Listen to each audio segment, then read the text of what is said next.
Hello, everybody, and welcome into the 52nd edition of Texas Longhorns Live. I'm your host, Matthew Miller, joined by my co-host, Gerald Goodrich. Can you guys please hit the like button? Please subscribe down below. It really helps us out. We are here every Monday at 8 p.m. Eastern Time, breaking it down for you with the latest news.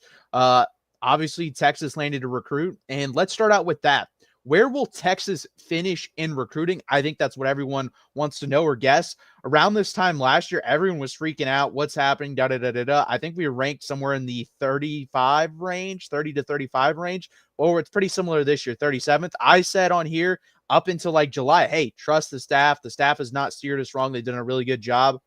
But let's talk about the past cycles. So in 2022, they finished fifth overall with 28 commits. At this time, they only had 5 commits. 23, third overall class, 25 commits in that class. At this time, they only had 5. Again, 24, fifth overall class, 22 commits, third or 3 at this time, so even less. 25 last year, first overall, 25 commits, 4 at this time. Right now, we stand 37 in the country, and we have 6 commitments. So, Gerald, where do you think we land, and how do you think the class is coming together so far? Yeah, I mean, I guess those are kind of intertwined, right? I feel like the class is where it needs to be right now. We've gotten so used to, I think, the old way of recruiting and the old way that recruiting existed, where classes were relatively short up earlier in the process, but with NIL, with kind of the new era of college football, we kind of have to get used to these classes stretching out. And I always think back to it was the middle of the season, Steve Sarkisian's first year, and folks were freaking out about offensive line recruiting. And somebody asked him about it in a press conference, right? And he said the guys that were recruiting at the offensive line are not committing now. They're committing closer to signing day. And lo and behold, Texas had one of the best, if not the best, offensive line classes in school history, right? Calvin Banks, DJ Campbell, Cam Williams, all of those guys. And I think that's just the new reality of recruiting at Texas. And being, let's just like Texas fans, I'm a Texas fan. I'm the same way. We are a reactionary bunch. We are a Chicken Little bunch from time and time again, where the sky is falling and things are happening. But ultimately, I think this class is in a good spot, right? They already have the quarterback locked up. They look like they have probably 2 running backs that are going to end up in the class. Both of them are like top, 100, top 50 even guys, right?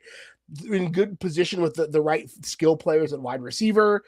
There's elite tight ends that are looking to jump on the boat, right? It's probably going to be a big offensive line class again. And again, they're positioned well with some of the top guys in the class. And the same thing goes on defense, right? They're positioned really well for a lot of the great players. Texas just landed an impact guy at defensive back at cornerback this weekend. So like it's trending in the right direction. And I think even in spite of this being what may be a class that's a little on the smaller end, very offense heavy, probably on the smaller end, I still think top 5 is probably a fair expectation for this group.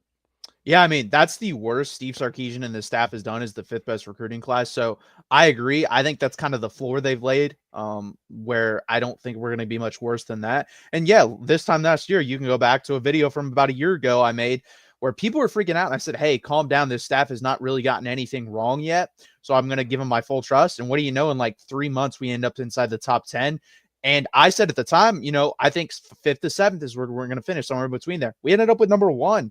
And like you said, it goes later and later in the cycle. For example, guys, Justice Terry was like the last day. He actually was technically after signing day. He had already signed with Texas, but he didn't announce till afterwards. And everyone up until he put on that Texas Longhorn hat thought Georgia. 100%. If you read everywhere, there were stories already written that we're going to get posted of, oh, he's going to Georgia. Well, guess what? He went to Texas. That is this new era of recruiting. So until that ink is dry, not even signed, until it's dry, and even then you still got to recruit guys when they're on campus. That is when you can, freak out if we're bad or celebrate if we're good. And most likely it's hard for me if we go like 10-2 this year and we end up as a top 4 team again. I think you're going to get another top 5 class. It would take like a terrible season from Texas, a terrible developmental draft as well. I don't see that happening.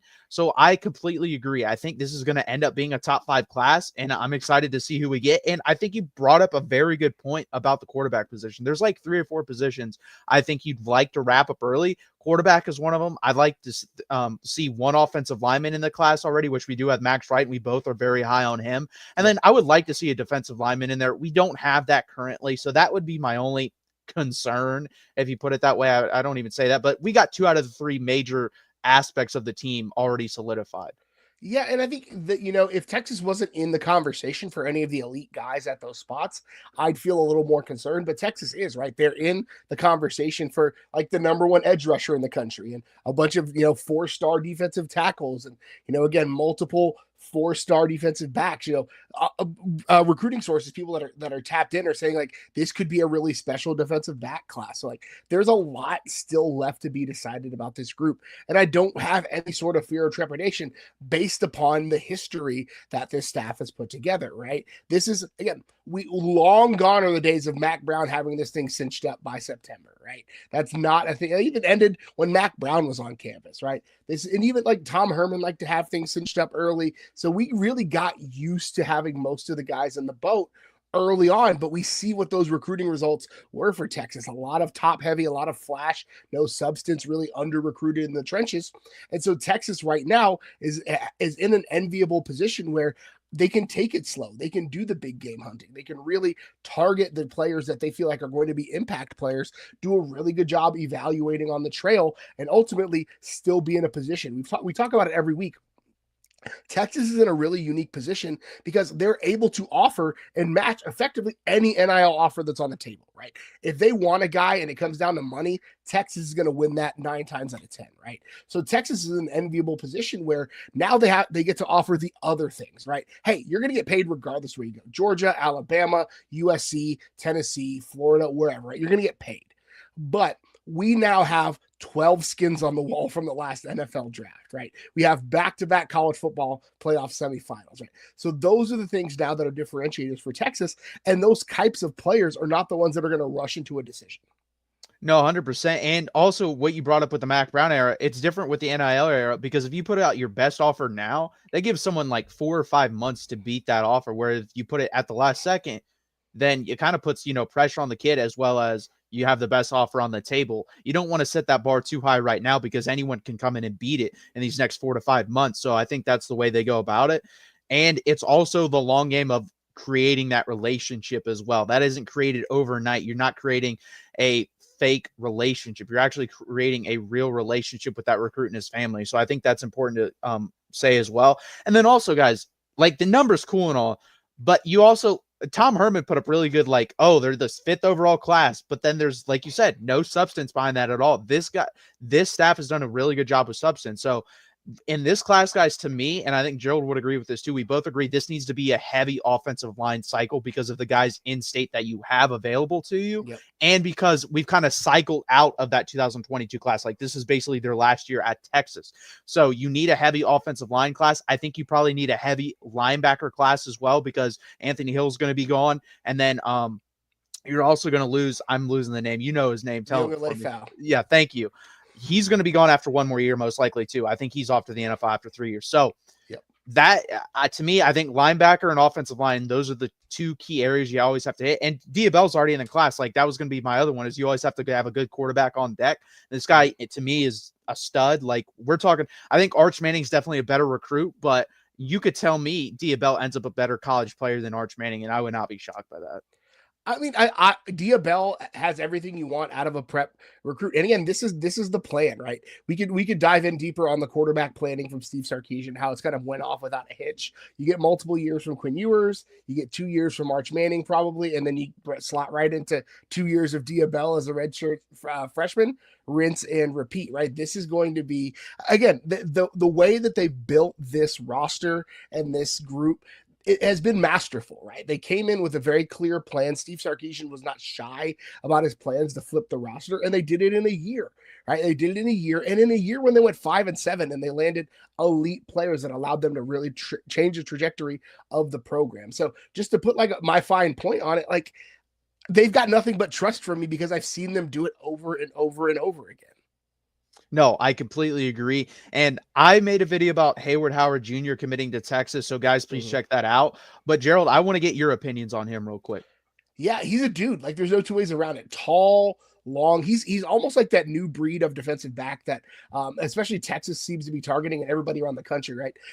I think he's listed at 6'2" on his recruiting site, so he's probably closer to like 6'1", 6'1.5". They gave him that extra half inch, but big physical player, able to really play like lockdown coverage. Like he's very much in that Manny Muhammad mold. I'm not going to say that he has the immediate upside of Manny Muhammad. Don't expect him to come in and be a starter as a freshman, but he's got all the physical tools. He's got the attributes. He's a very fast player. He uses his body really well. And ultimately, I say this every time I talk about a defensive back, the Texas recruiting guy doesn't mind contact. He does not mind contact. And I love a DB that doesn't mind contact. Yeah, I think it says they want to start to play more man-to-man as we go Yep. along, because you see these long, lanky guys that can get their hands up and then also run with wide receivers. But also it's Yep. good in zone too, because if you're long and lengthy like that, Richard Sherman was the best case of the NFL. Like he can cover ground with his limbs more than his foot speed, because everyone was concerned with his foot speed because he ran like a 4.6. Well, that doesn't matter as much if you're 6'3" and your arms are super long and you have good ball skills. So I think this guy brings both of those things. And this has been the PK mold for a while. Like if you go back to Washington, that is who we want: long, lengthy DBs that can make plays on the football. And we're finally getting to that point. Yep. So I'm super excited. We've brought up the wide receivers as well. Like that's kind of what we want on the outside of wide receivers too. Long, lengthy athletes that can go up and get the ball, like a Khalid Lockett, who they recruited. So I'm very excited for Hayward Howard Jr. if he stays in the class. I got to keep saying that because, we get excited about these guys, but there is a long way to go on that. It is December's a long way away. Yeah. Can you, and by the way, that's a good thing because I want to enjoy the summer. Again, guys, can you please hit that like button? Please subscribe down below. It really helps out. We're going to talk about another recruit here in Trenton Henderson. This is a guy that's been coming up more often. I've heard about his name being floated around. They actually went on I forget who exactly it was on the staff, but they went and visited him this week in Florida. So they're obviously prioritizing him because anytime you have an off time and you're going to these recruiting, going to these key pieces houses or wherever they want to meet, that is an important thing. Again, establishing relationships. So what do you see about Trenton Henderson that you like? He's versatile, right? Very much in that Colin Simmons mold where he's going to play a little bit with his hand in the dirt, a little bit standing up. Very much that like elite explosive outside guy, just like a freaky athlete. I keep coming back to this dumb metaphor, but it's like the guys that are built like the Predator from the movie Predator, right? Those are the kinds of guys that really find success. And he's another one that has that, right? That long, athletic, but able to probably add on some weight as he gets closer to the time to go pro, right? Because he's going to need to probably put on a few pounds, but very catalytic player. Like he just likes to get in there and blow stuff up, right? He's going to go in there and just blow crap up using his athleticism, using his length, right?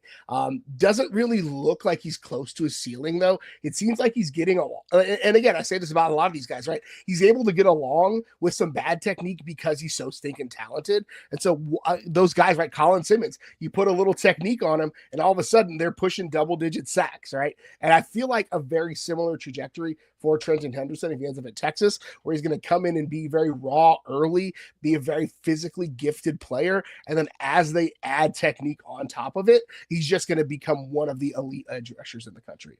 Yeah, I don't disagree with that at all. Like we saw with Colin Simmons, what the game plan was for him early on. It was, we'll play him about 20-25% of snaps. It's going to be primarily as an edge rusher. And in the Ohio State game, he's playing probably 70-75%, and he's staying on the field no matter what. Like even if it's a rundown, they trusted him to, be able to stop the run as well. So that's a really big thing and something that obviously he needs to work on. I agree. That is one thing I noticed. Technique wasn't great, but I will say this: he had pretty good play recognition from what I saw overall, and then also he can drop into coverage. Like that's the thing too. If you do want to play him off ball instead of rushing the passer, he can drop into coverage. I think that's very important. And also, again, versatility. We have talked about this on this channel. This team wants versatility in every aspect they can get it, whether that is on the defensive side of the ball or the offensive side of the ball, with someone like a Nick Townsend who can kind of line up all over the field at tight end. This kind of guy can line up all over the field at linebacker or off the edge. And honestly, he could probably be like a big nickel back at some point if you really needed him to be out there. Like he's that fast and that athletic. So overall, I really do like him. It's kind of weird. 247, I think, has him listed as like a top 20, 25 player. The other recruiting sites are kind of down on him, like because the composite on him is 75th in the country. So that means other sites probably have him linked in the 100 to 150 range. I think he ends up being a top 50 composite player in this class. I think he's that good. And it's going to be like, again, with all these guys, there's going to be big time battles with this. Like, he's in Florida, guys. So we know Miami's going to come after him very hard. Like, they throw bags around, and it is, if they start winning, is going to be a place to be. I think Florida, especially if Billy Napier has a good year this year, I think that's going to be more of a bigger recruiting hotbed. So root against Florida hard if you're wanting for guys like this. Obviously, when we play him, hopefully we can kill him again. That would really help out in a battle like this as well. But this guy's really, really good, and he would fit very well at Texas. I don't think he plays as much right away as Colin Simmons, but I do think at the end of his career, he could probably be as productive as Colin Simmons is.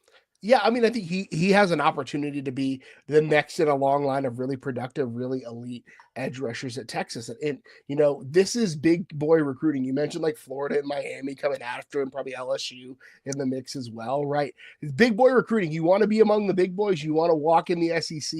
You want to do the things that Texas wants to do and be the team that Texas wants to be, right? The expectations that we have on Texas football are to be the number one team in the country to compete for national championships.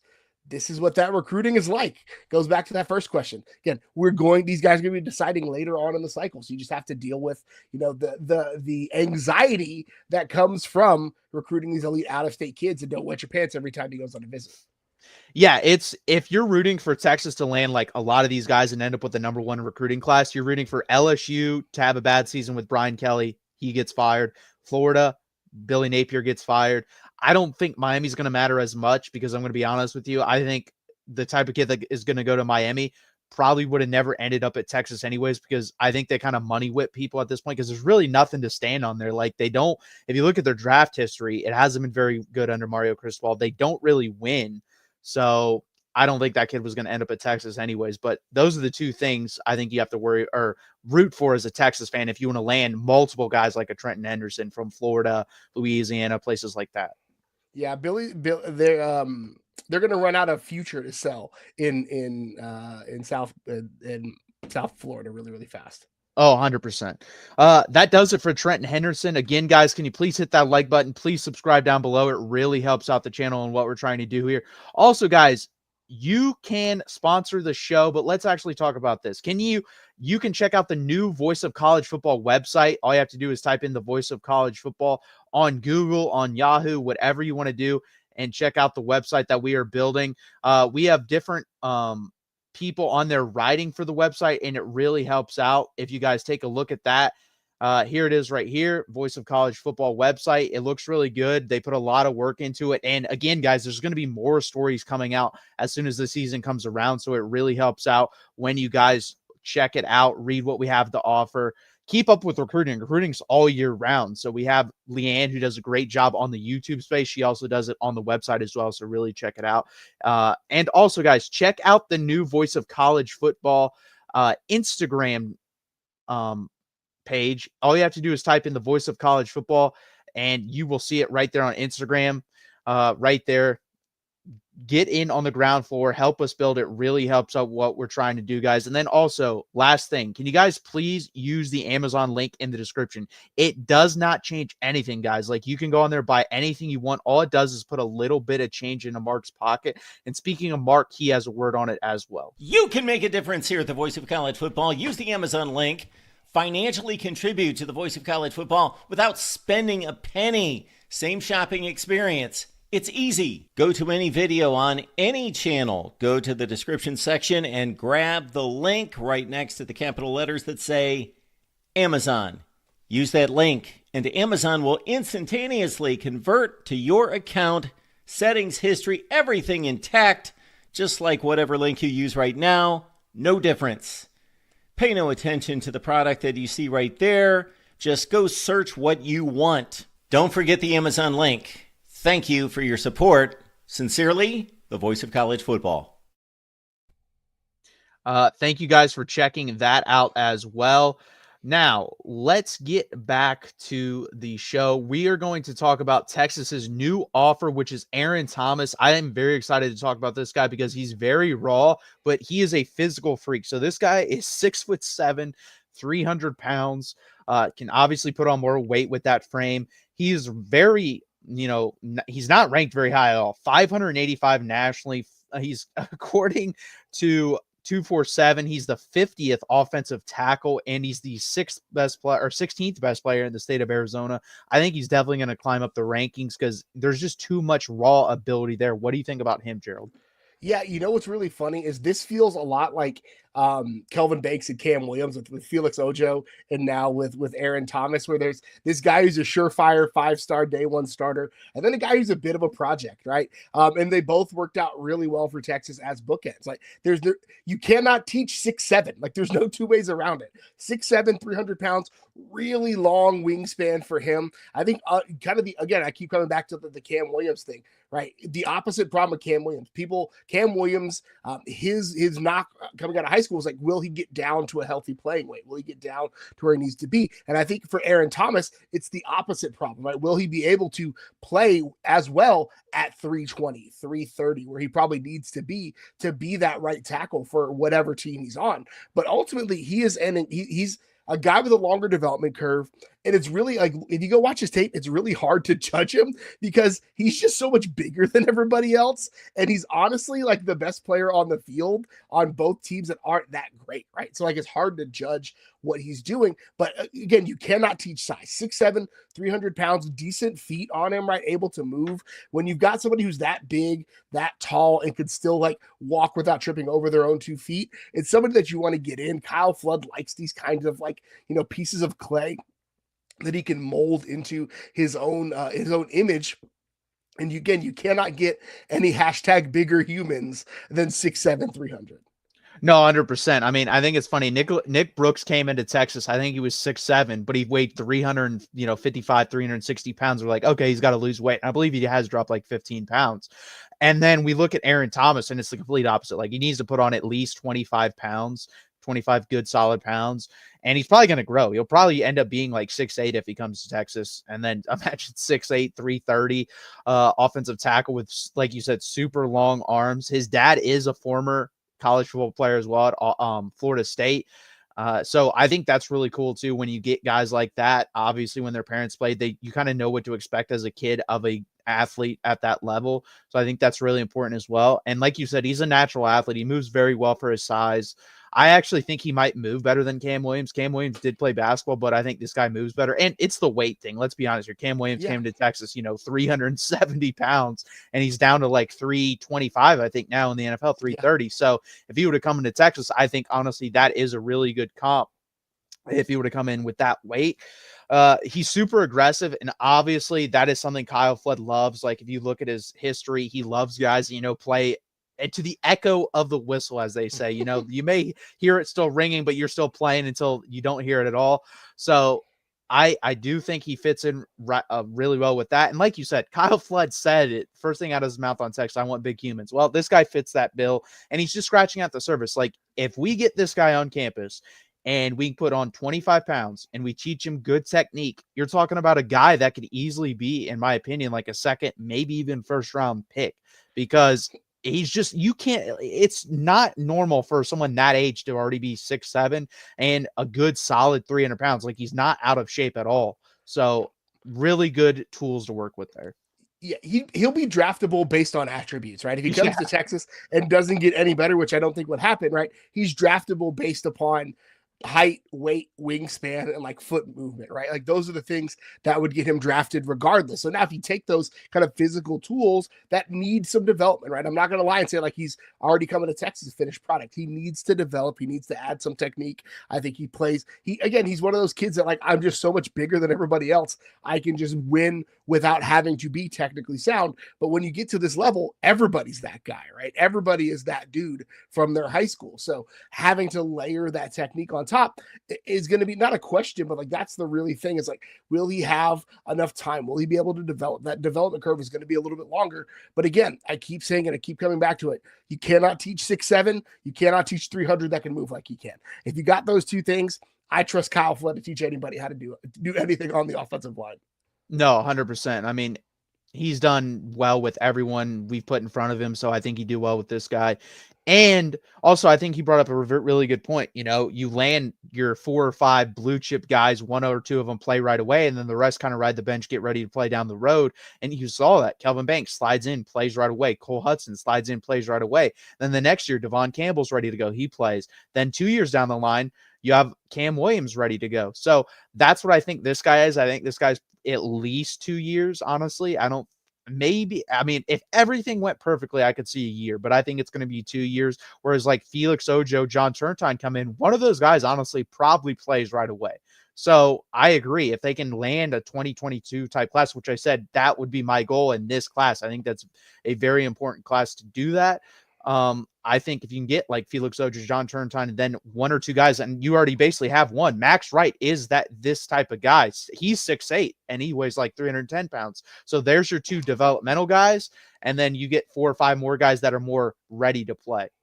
Yeah, and if they come on campus any better than 2 years to develop as like when you think about offensive linemen, right? If they come to campus ready to play any sooner than 2 years, that's found money, right? Most offensive line coaches don't expect guys to be able to play as a freshman or sophomore, right? They expect them to be there redshirt sophomore or junior years, rip roaring and ready to go. So guys like Kelvin Banks, it's found money, right? Guys like Cole Hudson, it's found money, right? You don't expect them to come in and be able to play year one. And so, you know, this having a longer development curve as an offensive line isn't a bad thing because everybody is that. There's a difference between being 18 and 20. It just is what it is, right? So having those guys that need those extra years on the offensive line, it's a great thing in my book.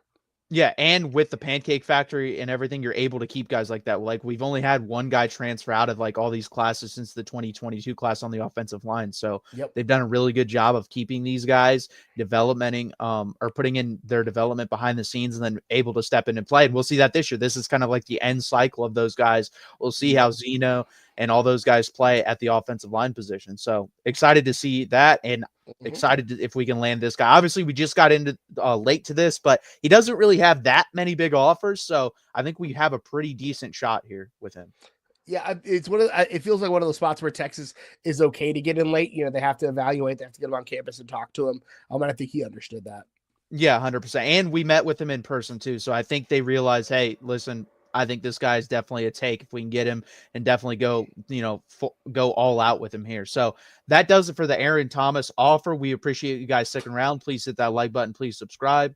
We're going to talk about where will Texas be better. And what I mean by that is, for example, Quinn Ewers had 31 touchdowns. Do we think we have more touchdown passes this year or less touchdown passes? We might as well start out with that. So Quinn Ewers had 31 touchdowns. Gerald, does Arch Manning have more than that?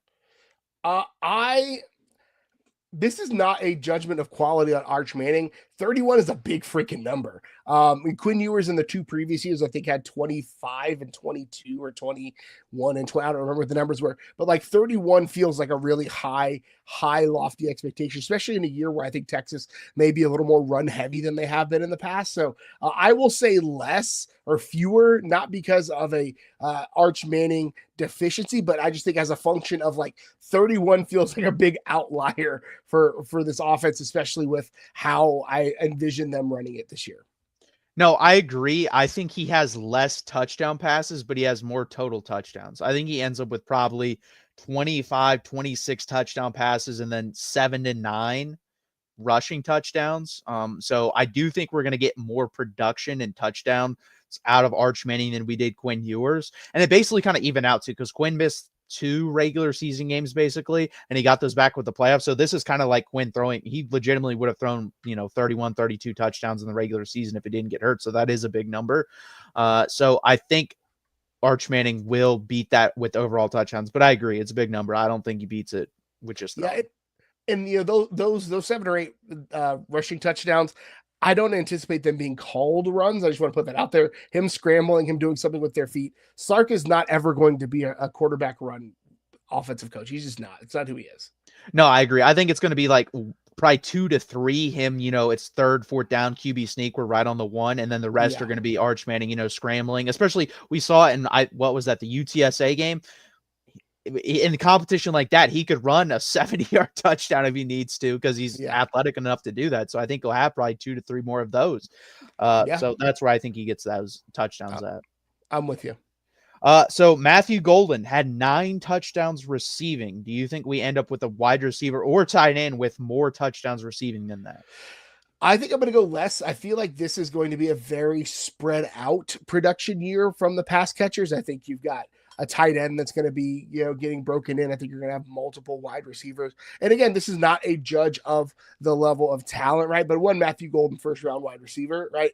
And I think Texas has fewer proven commodities there. And so I think Arch Manning is probably going to be spreading the ball around a bit more. I think he's going to be trying to feel those things out, especially early in the season. Again, 10 is a lot of touchdowns. Texas has not either hit 1,000 yards receiving or 10 touchdowns in the same year in a very long time, because it is a big stinking number. So I think less by simple virtue of having to spread the ball around to multiple targets more. No, I'm going to go over. I think someone is going to have 10 touchdowns. I think that's either going to be Jack Endries at the tight end position. I could see him having a lot of touchdowns. Or this one's going to be risky because of health so far, but I think Ryan Wingo could have 10 touchdowns. I think he's that type of physical athlete, especially being able to high point the ball in the red zone, I think could happen. And we already saw Arch Manning had a pretty good connection with him last year. So I think either Ryan Wingo or Jack Endries gets the 10 touchdowns receiving. I could see Endries, especially young quarterback, loving a tight end. Sark likes a tight end that can catch. Put him in a corner, put him in a flag route in the red zone. Hopefully, take advantage of his ability to high point the ball. So I think there's if it's going to be one, I think Endries is a good bet there. Yeah, and I don't know the last time Texas had a tight end have 10 touchdowns. I don't think Jatavian Sanders had that a couple years ago. And then my guess, I don't even know if we've ever had that, because Jermichael Finley might have it at some point, or David Thomas. I don't know, but it's been a very long time. And it'd be interesting to just know who that was. I'd have to look it up, but I think Jermichael Finley is probably the right answer. No, I agree. I think that'd be the most likely candidate. Next up, pretty close touchdowns wise with Golden out of the backfield. Jaden Blue had 8 touchdowns rushing last year, which surprised me that he was the leader with 8. That was kind of all over the board. So do you think someone beats that this year? I do. I think they're going to have more touchdowns. I think CJ Baxter being healthy is going to have a long way to go. But I also think CJ Baxter is going to be more available in short yardage for Texas offensively. So I think that combination of him being able to, I think, have a bit more physicality and break through some tackles at the line and pass the line, kind of the second level tackles. If you put him one-on-one, it gets the defensive back. I'm taking CJ Baxter 10 times out of 10. So if he can get past that second level, I'm just going to say he's gone. So I think more is probably the right number there. No, I agree. I honestly expect this to be a decent amount more. I think probably 11 to 12 for someone on this team. I could see CJ Baxter having that. I could see Jarrett Gibson if they just want to use him as like a battering ram at the goal line. Same with Christian Clark. I could see any of those guys. I don't really see Trey Wisner getting there because we saw him kind of struggle in those situations last year, so I don't think he gets there. But I do think someone is going to have at least 9 touchdowns rushing next year. Now that you've doubted Trey Wisner, he's going to rush for 15 touchdowns, because that's the kind of cat he is, right? You doubted him, and now he's going to rush for 1,000. He's going to rush for 1,010. I would be cool with that. I'm rooting for him, obviously, for multiple reasons. I like him, and then he's on my team, so I'm always going to be rooting for that. But we're both over there. Now, this one I think is pretty interesting as well. Running back position, rush yards. This is Trey Wisner, 1,064 rushing yards. Do you think we beat that, Gerald? I do, actually. I think Texas is going to get past it. I mean, Sark has not had a year without a 1,000-yard rusher, so I think 1,000 you can pencil in, right, as pretty guaranteed. Sark, as a head coach, would put that caveat on there, has not had a season without a 1,000-yard rusher in his entire head coaching tenure. And so I think, again, do I think CJ Baxter is able to break 1 or 2 more tackles than Trey Wisner was? Yes, right? So it's a pretty easy answer to me. And again, that's not a shot at Trey Wisner. I've said it before, and I'll say it again. Trey Wisner should never buy another drink for himself in the city of Austin, right? Everybody should be stumbling all over themselves to buy that kid his next round whenever he's old enough to drink, right? Because of what he did for Texas, right? He came in, was expected to be a 3-star kid, kind of a roster filler, a special teams guy, and he came in and carried the water for Texas all year. But again, I don't think anybody's going to be shocked to hear me say that CJ Baxter is a better athlete and a better running back than Trey Wisner. And so if Sark's standard is 1,000 yards rushing, Wisner got just over that. And do I think CJ Baxter is significantly better than Trey Wisner? I do.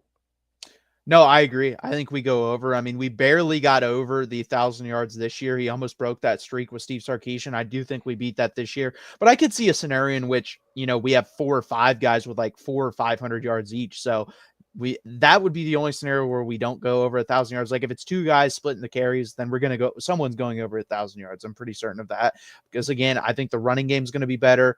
And I think also we'll be able to hit the deep ball more, which will soften up the defense. And that will also, again, help the running game. So I agree. Over. Now, next up, receiving 987 yards. Again, Matthew Golden, the first round pick. Do you think someone goes over the 987 yards receiving? I do not.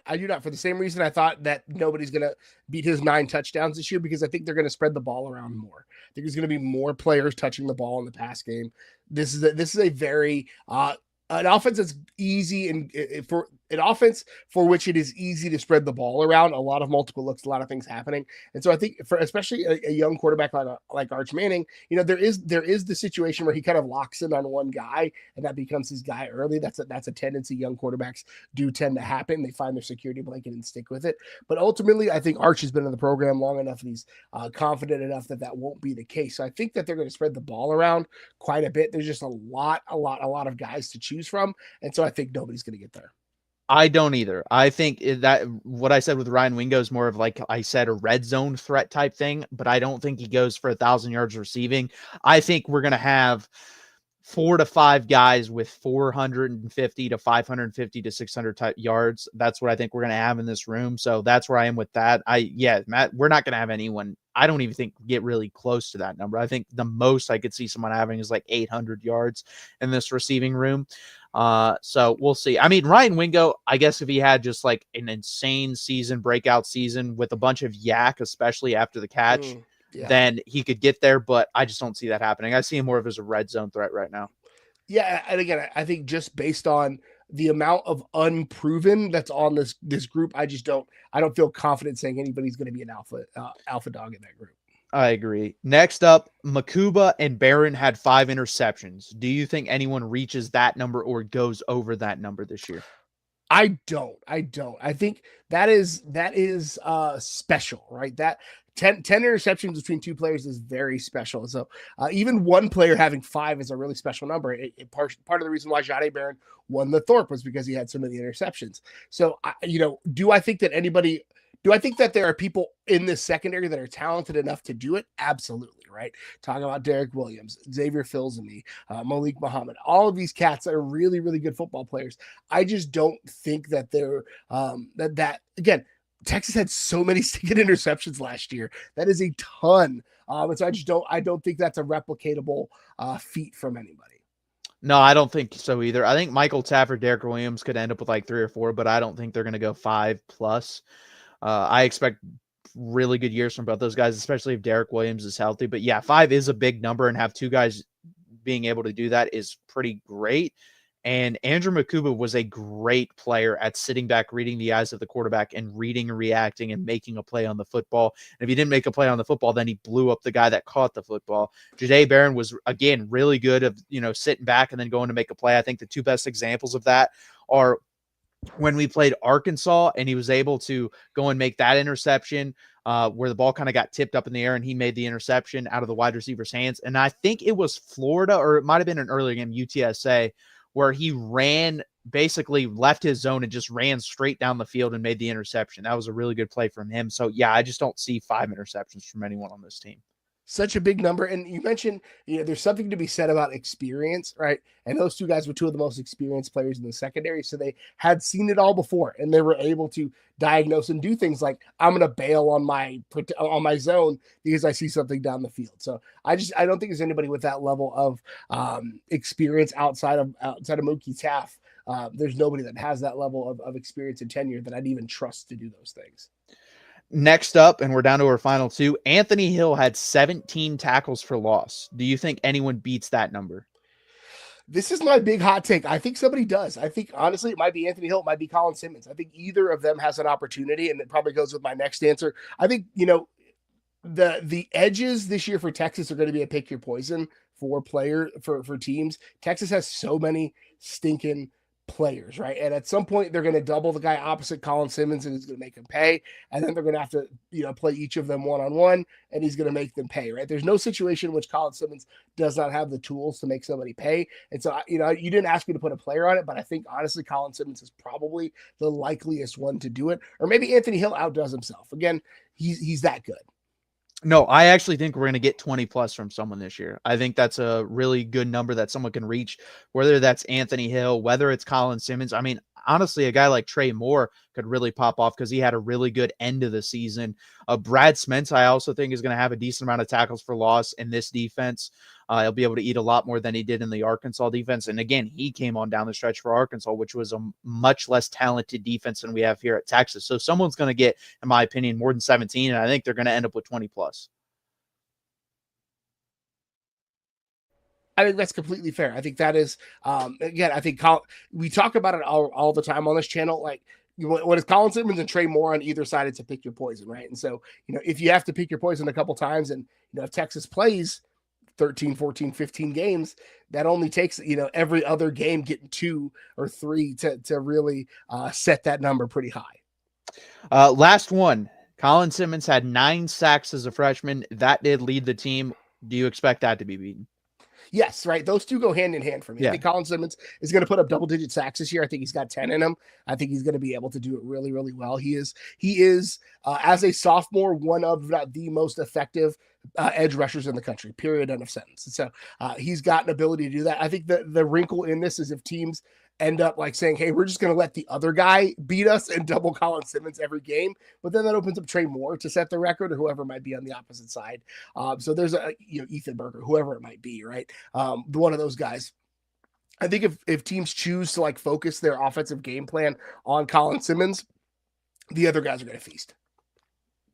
I agree. I actually have a hot take here. I think 2 guys reach 10 plus sacks this year. I think Anthony Hill is going to get to 10, and I think Colin Simmons is going to get to 10. And the reason I think that is, I think the next level, guys, Anthony Hill's an edge player. I really believe that. I've already, Todd McShay came out on his thing and said, when I watch him, I just see edge. And I've always thought, he reminds me, I know it's a high praise and high bar, but he reminds me a lot of Micah Parsons. And what did Micah Parsons do at Penn State? He played inside, and then when they really needed him to, they put him outside, and we saw what he's done with the Cowboys off the edge. I think Anthony Hill can do that. Like, he has more of that body type than an inside linebacker.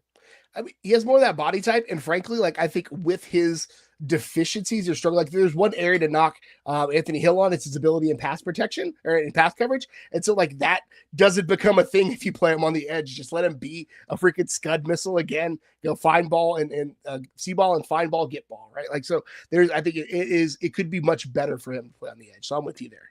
Yeah, and he had I think 8 or 8.5 last year, and as a freshman he had 4.5 or 5. So he has like 12 to 13 sacks as an inside linebacker. Imagine if you just line him up full time on the edge, he'd probably have about 20 sacks right now. Probably could end his career with like 30 sacks. Yeah, he's like I almost see him like a Sergio Kindle kind of guy where it's like you don't know where to play him, so you just play him where you need him the most. And that's the middle linebacker. Yeah, so I think Texas is going to be fantastic off the edge. I think they have the best edge group in the country. And honestly, I don't think it's really close. I think what South Carolina did last year off the edges and on their defensive line, I think Texas can do that this year. I think they remind me a lot of each other. I cannot disagree with that.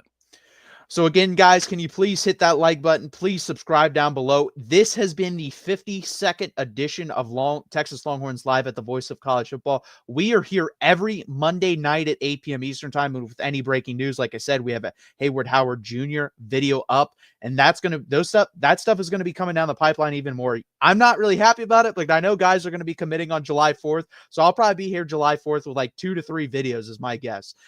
So we talked about that last year. I think Decorian Moore was the one, and I had a video all ready to go, and he broke my heart and went to Oregon, and we said no more July 4th. Well, unfortunately, I think there's going to be at least 2 to 3 guys already being like, yep, I'm doing it July 4th. I know Jalen Lott is going to be July 4th, most likely. I think John Turntine's headed that way as well, and we'll probably have others added. So please check that out when they do come out. And again, guys, hit that like button, subscribe. And then again, check out the Voice of College Football website, check out the Voice of College Football Instagram page, and check out the Amazon link in the description. It really helps out. Also, last thing before we go, check out our Twitter, my Twitter right there. That is my handle. Just type it in, follow me right there. And this is Gerald's handle on his Twitter and Blue Sky, as well as his Longhorn Pod, which you can find anywhere: Spotify, Amazon, Apple. Please check us out. And you can find the Voice of College Football on any of those platforms as well. Just type in the Voice of College Football, pop up: USC, Iowa, Ohio State, Michigan, South Carolina. We're adding so many channels, guys, so please check it out. We really appreciate it. Again, this has been the 52nd edition of Texas Longhorns Live. We really appreciate you guys being here. And as always, hook 'em. Hook 'em.